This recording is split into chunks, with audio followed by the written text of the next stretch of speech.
सामान्य साथियों, सादर अभिवादन। सत्संग की प्रेरक प्रसंगावली में आज हम चर्चा करेंगे एक ऐसे प्रेत की जिसने बदला लेने की नीयत से 1000 वर्ष प्रेत योनि में बिताए और बताए मृत्यु के उपरांत के रहस्य तथा कैसे हुआ उसका कल्याण। सामान्य साथियों, ये प्रसंग बड़ा रोमांचक, आश्चर्यजनक और आध्यात्मिक मैं कहूँ पटल का, आध्यात्मिक जगत का एक अनुपम प्रसंग है। इसलिए मैं चाहूँगा पूरे प्रसंग में आपकी सहभागिता प्राप्त हो। आप सभी गोलोकवासी भक्त राम शरणदास जी पिलखुआ के नाम से भली भांति परिचित हैं। कल्याण में वो इस तरह की सत्य घटनाएं भाई जी श्री हनुमान सत जी पोद्दार की प्रेरणा से, उनके मार्गदर्शन में लोक परलोक से संबंधित घटनाओं का सत्यापन करके लेखों के रूप में देते रहते थे।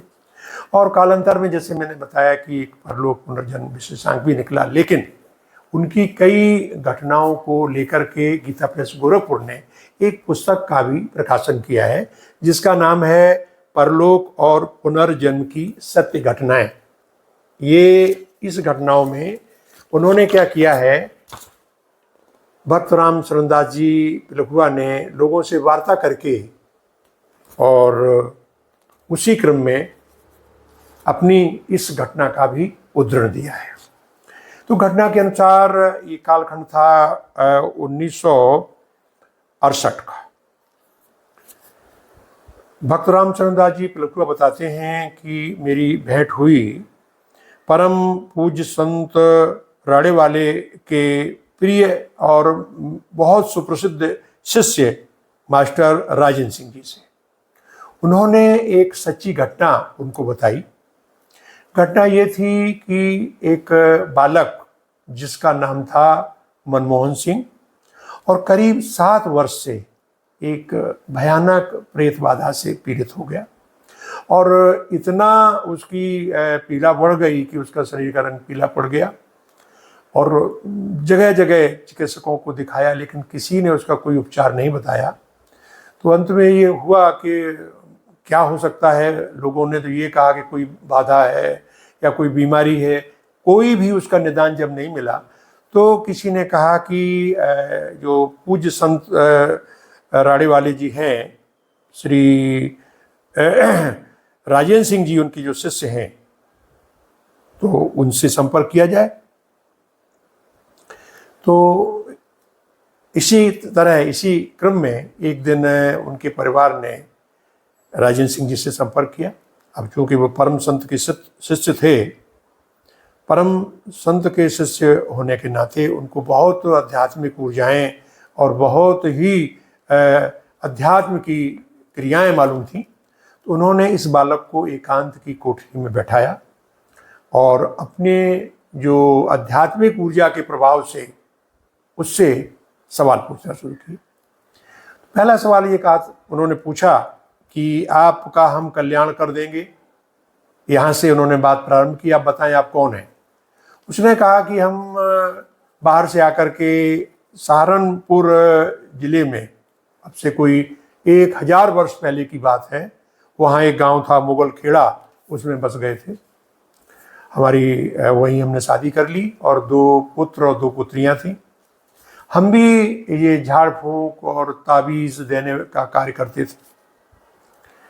वहीं पास में एक संत रहते थे साधु वेश में, वो भी इस तरह से लोगों की बाधाएं दूर करना, ताबीज़ बनाना, झाड़ फूंक करने का काम किया करते थे।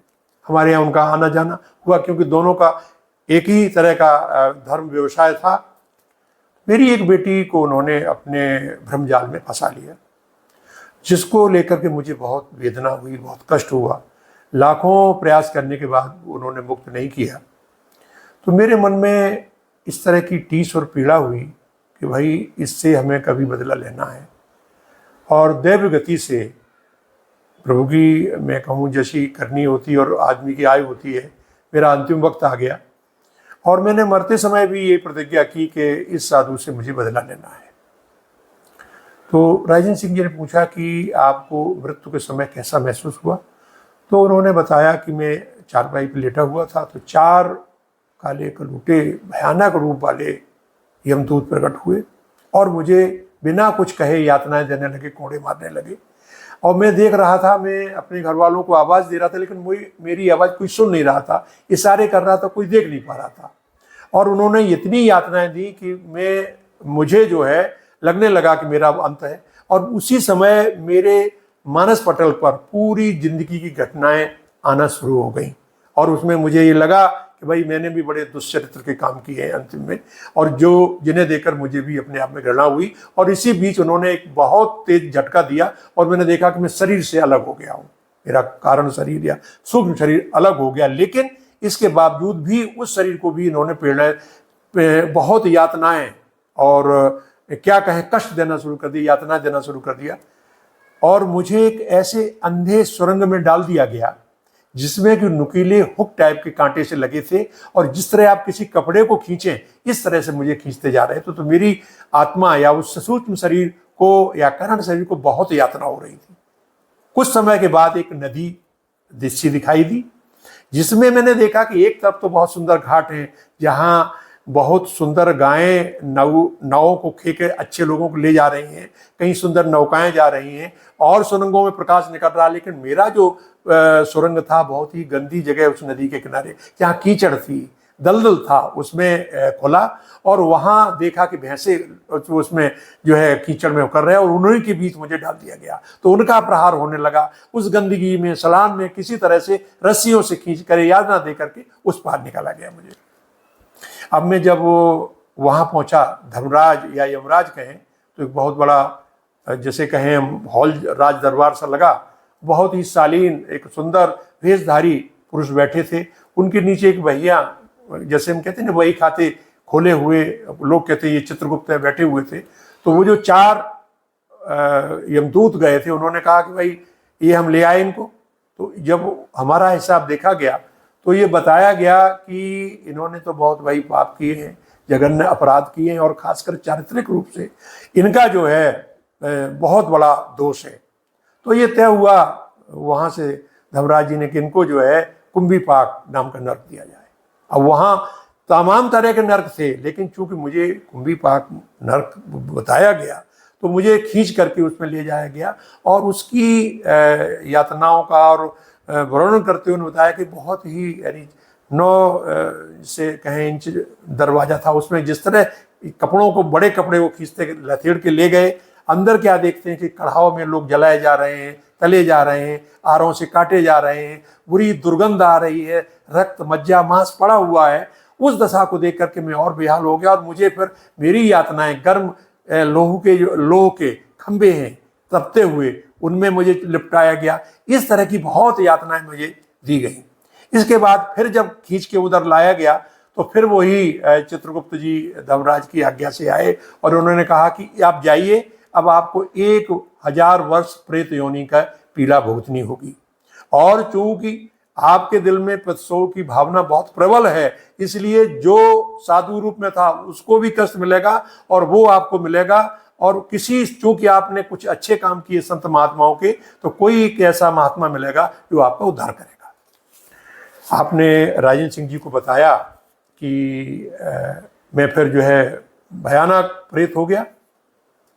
प्रेत योनि में आकर के मैं लगातार इस प्रयास में रहा कि वो व्यक्ति जिसने मुझे तंग किया था कहीं मिले। और जब हमारे 1000 वर्ष पूरे होने के बाद रह गए तो करीब 7 वर्ष पहले हमने इसको चिन्हित कर लिया, चीन लिया। एक जगह हमारी जहाँ स्थान था वहाँ ये निकल रहा था, तो मैंने पहचान लिया और मैंने इसको पकड़ लिया। क्योंकि प्रेत योनि में इस तरह की यातनाएं देने का हमें भी इस तरह के विधियां होती हैं, तो मैंने कई लोगों को वैसे तंग किया, परेशान किया, लेकिन इसको मैंने इस तरह से जकड़ लिया कि इसको मारेंगे भी नहीं लेकिन इसको बेहाल कर देंगे। इसी तरह से मैंने पकड़ा। उन्होंने कहा कि ये बताएं कि प्रेत योनि की क्या क्या और विशेषता। उन्होंने बताया कि हम जहाँ रह रहे थे वहाँ 4 प्रेत थे, कुछ 2000 साल के थे, 3000 साल के, 5000। एक प्रेत तो युगों का था और वो बताता था कि मुझे कहा गया है कि कलयुग में जब कल की अवतार होगा तभी आपकी मुक्ति होगी।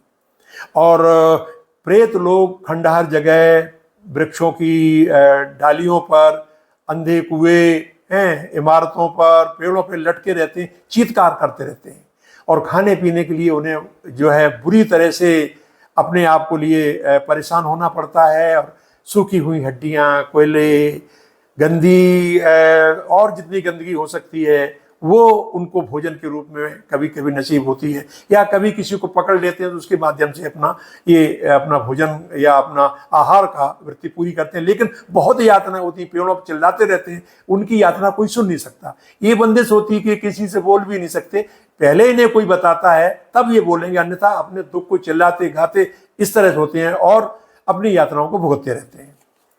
उन्होंने कहा कि महाराज, जो जैसा कि मुझे बताया गया था, अब मेरा वक्त वही आ गया है, आप मिल गए हैं, तो इस लड़के को आप पहचान लीजिए, वही लड़का है जो साधु बन के जिसने मेरी लड़की के साथ जाल में, भ्रम जाल में फंसाया था, और इसको मैंने, अब आप न मिलते तो मैं इसको मृत्यु की तरफ ले जा रहा था, लेकिन चूंकि अब आप आए हैं, उन्होंने कहा कि मैं आप दोनों का कल्याण करता हूँ, आपकी आत्मा की शांति करता हूँ, और आप इसको छोड़ दीजिए, आपका प्रतिशोध पूरा हो गया तो इसकी भी सुगति और आपकी सुगति होगी। तो इस तरह सम्मानित साथियों, ये एक प्रसंग है जिसे मैंने बताया कि भक्त रामचरण दास जी रघुआ जी ने संत जी के परम शिष्य श्री राजेंद्र सिंह जी के द्वारा सुना और उनके द्वारा इसको मुक्ति दिलाई गई। इसका विवरण कल्याण में है और एक गीता परिषद प्रकाशित पुस्तक में भी है। इससे हमें ये शिक्षा मिलती है कि हमें अपने जीवन में भाव, प्रतिशोध का, क्रोध का नहीं रखना चाहिए, क्योंकि ये हमारी आध्यात्मिक यात्रा को जो है बहुत ही ध्रुव कठिन बना देते हैं और हमारे जीवन की जो जैसे कहें सुगमता है, साधनता है, उसको नष्ट कर देते हैं। अंत में हमें किसी संत का या किसी अध्यात्म मार्ग का राह पकड़ लेना चाहिए जो कि हमें सतपथ की ओर ले जाती है। तो आज ये प्रसंग में हम यहीं विराम देते हैं। आगे फिर किसी प्रसंग में आपके साथ फिर इसी तरह के जो प्रेरणादायक सत्संग के बिंदु उन पर चर्चा करेंगे। बहुत बहुत अभिवादन।